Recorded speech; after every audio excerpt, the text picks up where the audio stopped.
Chapter 5 Gold in the Grass. "Go, go," said Jack. He threw his notebook into his pack. He pushed Annie toward the rope ladder. "Bye, Henry," she said. "Go," said Jack. He gave Annie a big push. "Quit it," she said.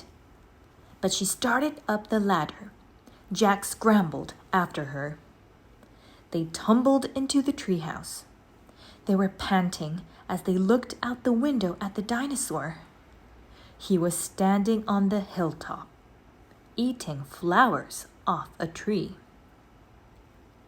"Oh, man," whispered Jack. "We are in a time long ago." The dinosaur looked like a huge rhinoceros.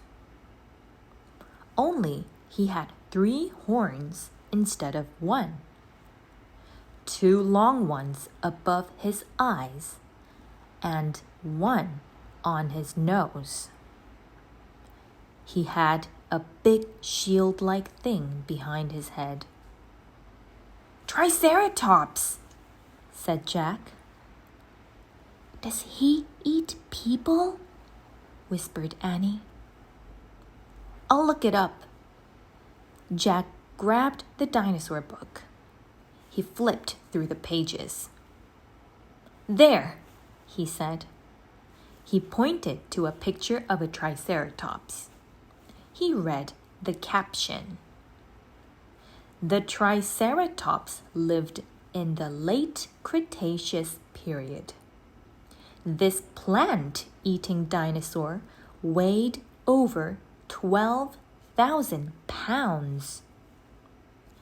Jack slammed the book shut. "Just plants, no meat." "Let's go see him," said Annie. "Are you nuts?" said Jack. "Don't you want to take notes about him?" asked Annie. "We're probably the first people in the whole world to ever see a real-life triceratops." Jack sighed. She was right. "Let's go," he said. He shoved the dinosaur book into his pack. He slung it over his shoulder and started down the ladder. On the way down, Jack stopped. He called up to Annie. "Just promise you won't pet him." "I promise." "Promise you won't kiss him." "I promise." "Promise you won't talk to him." "I promise." "Promise you won't—" "Go! Just go!" she said. Jack went. Annie followed. When they stepped off the ladder, the pteranodon gave them a kind look. Annie blew a kiss at him. "Be back soon, Henry," she said cheerfully. "Shush," said Jack, and he led the way through the ferns, slowly and carefully. When he reached the bottom of the hill, he kneeled behind a fat bush. Annie knelt beside him and started to speak. "Shush!" Jack put his finger to his lips. Annie made a face. Jack peeked out at the Triceratops. The dinosaur was incredibly big, bigger than a truck. He was eating the flowers off a magnolia tree. Jack slipped his notebook out of his pack. He wrote, "Eats flowers." Annie nudged him. Jack ignored her. He studied the Triceratops again. He wrote, "Eats slowly." Annie nudged him hard. Jack looked at her. Annie pointed to herself. She walked her fingers through the air. She pointed to the dinosaur. She smiled. Was she teasing? She waved at Jack. Jack started to grab her. She laughed and jumped away. She fell into the grass, in full view of the Triceratops. "Get back!" whispered Jack. Too late. The big dinosaur had spotted Annie. He gazed down at her from the hilltop. Half of a magnolia flower was sticking out of his mouth. "Oops," said Annie. "Get back!" Jack shouted at her. "He looks nice, Jack." "Nice? Watch out for his horns, Annie." "No, he's nice, Jack." Nice? But the Triceratops just gazed calmly down at Annie. Then he turned and loped away, down the side of the hill. "Bye," said Annie. She turned back to Jack. "See?" Jack grunted. Ugh. But he wrote in his notebook, "Nice." "Come on, let's look around some more," said Annie. As Jack started after Annie, he saw something glittering in the tall grass. He reached out and picked it up. A medallion. A gold medallion. A letter was engraved on the medallion. A fancy M. Oh man, someone came here before us, Jack said softly. Chapter 6, Dinosaur Valley.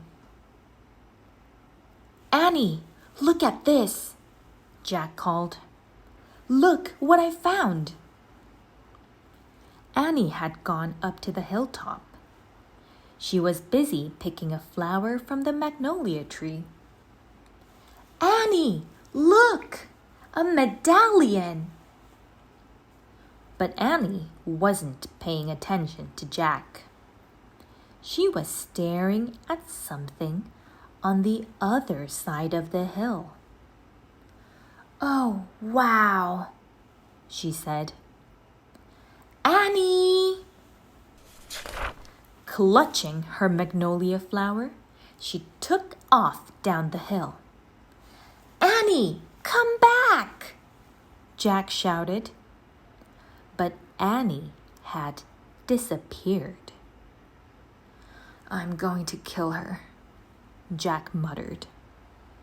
He stuffed the gold medallion into his jeans pocket. Then he heard Annie shriek. "Ah!" "Annie?" Jack heard another sound as well. A deep, bellowing sound, like a tuba. "Jack, come here!" Annie called. "Annie!" Jack grabbed his backpack and raced up the hill. When he got to the top, he gasped. The valley below was filled with nests. Big nests made out of mud. And the nests were filled with tiny dinosaurs. Annie was crouching next to one of the nests. And standing over her was a gigantic duck-billed dinosaur. "Don't panic. Don't move," said Jack. He stepped slowly down the hill toward Annie. The huge dinosaur was towering above Annie, waving her arms, making her tuba sound. Jack stopped. He didn't want to get too close. He knelt on the ground. "Okay, move toward me, slowly," he said. Annie started to stand up. "Don't stand, crawl," said Jack. Clutching her flower, Annie crawled toward Jack. The duck-billed dinosaur followed her, still bellowing. Annie froze. "Keep going," Jack said softly. Annie started crawling again. Jack inched further down the hill until he was just an arm's distance from Annie. He reached out and grabbed her hand. He pulled Annie toward him. "Stay down," he said. He crouched next to her. "Bow your head. Pretend to chew." "Chew?" "Yes, I read that's what you do if a mean dog comes at you." "She's no dog, Jack," said Annie. "Just chew," said Jack. Jack and Annie both bowed their heads and pretended to chew. Soon, the dinosaur grew quiet.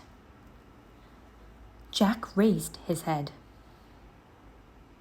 "I don't think she's mad anymore," he said. "Thanks, Jack, for saving me," said Annie. "You have to use your brain," said Jack.